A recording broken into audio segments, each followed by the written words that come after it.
السلام علیکم، آپ دیکھ رہے ہیں ہورائزن نیوز ایکٹری۔ خبر شامل کرتے ہیں ساہیوال سے۔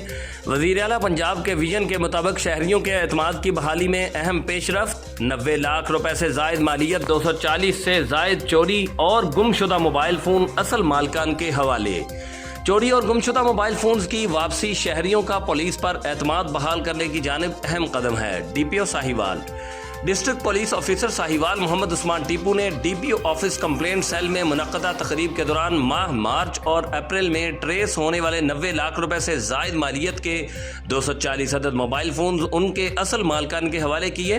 تقریب میں ممبران انجمن، تاجران اور صحافی برادری نے شرکت کی اور بڑی تعداد میں موبائل فونز کی برآمدگی اور ان کی اصل مالکان کو حوالگی کو سراہا۔ اس موقع پر ڈی پی او ساہیوال نے کہا کہ چوری اور گم شدہ موبائل فونز کی واپسی شہریوں کا پولیس پر اعتماد بحال کرنے کی جانب پہلا عملی قدم ہے۔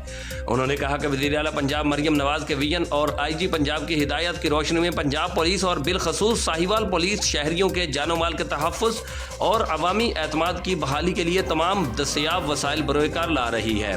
ترجمان Sahiwal police. Report Rauf Shahzad Jatt, divisional bureau chief Sahiwal, Horizon News ایکٹی، پاکستان۔